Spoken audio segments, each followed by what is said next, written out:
Adolf Hitler's name is synonymous with genocide. His regime caused about 11 million deaths across Europe. But Joseph Stalin was responsible for the deaths of roughly twice as many Soviet citizens.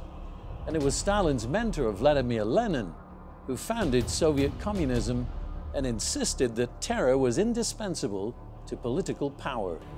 Could such men rise again? With an eye on the human condition, this is Insight.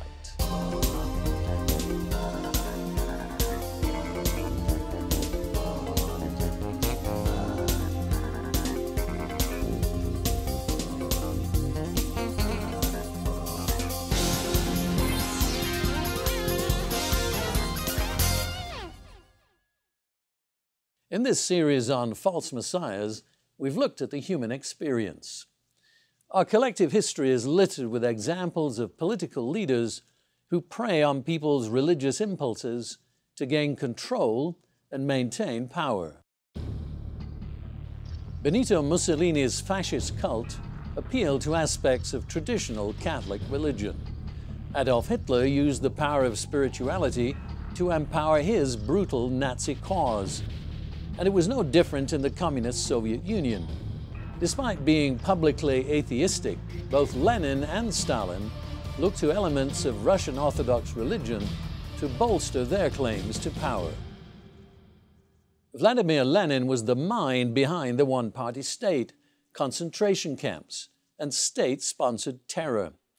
Within weeks of coming to power, he argued for the creation of the secret police to spy on and terrorize the people. In order to wrest control and create a society of his own making, he promoted conflict between the Soviet people. The ensuing 5-year civil war brought about the deaths of 1.5 million. During that time, Lenin survived a failed assassination attempt, which led to further enhancement of his messianic image.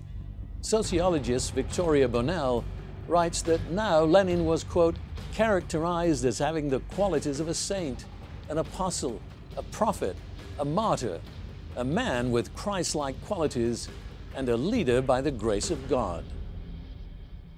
One of Lenin's disciples was Joseph Stalin. As a young man, Stalin attended an Eastern Orthodox seminary where he trained for the priesthood. He soon gave it up for anti-Tsarist political violence and eventually joined the Bolshevik Revolution. 5 years later, he would rise to General Secretary of the Communist Party. Stalin learned many brutal methods from Lenin, whom he idolized. According to one contemporary, Stalin worshipped Lenin, he deified Lenin, he lived on Lenin's thoughts, copied him so closely that we jokingly called him Lenin's left leg. Following Lenin's death, Stalin saw to it that his hero would not be forgotten. Biographer Edward Radzinski explains that Stalin decided to present Russia with, quote, a new god in place of the one overthrown by the Bolsheviks, an atheist messiah, the god Lenin. Lenin's body was embalmed and placed in a mausoleum in Moscow's Red Square. To this day, he's on display like a holy relic. Stalin would go on to become Tsar and God's representative on earth, according to traditional Russian thinking.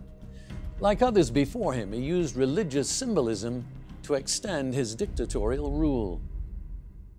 During the height of Stalin's rule, a painting appeared showing the leader as Jesus at the Last Supper. Over his shoulder is an image of John the Baptist looking like Lenin.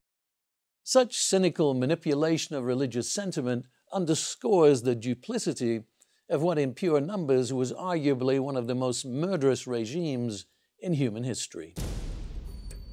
In 1929, Stalin set about liquidating Soviet farmers. Their removal, together with his collectivization of agriculture and acceleration of industrialization, left the countryside desperately short of food. This led to a famine, which caused the death of 5 to 8 million people. In early 1937, the Politburo gave orders to exterminate the most hostile anti-Soviet elements. Indiscriminate arrests and killings were augmented by deportation of large numbers of other nationalities. Despite the Allied victory over Axis powers in World War II, more than 20 million died in the USSR, of which about 7 million were civilians. Stalin's willingness to sacrifice its people had not waned. He died in March 1953, having promoted Lenin's cult and advancing his own messiahship for 3 bloody decades.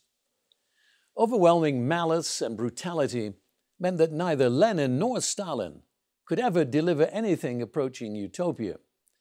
They were yet 2 more examples of counterfeit saviors.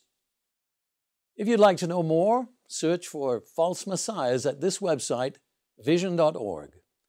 For Insight, I'm David Hume.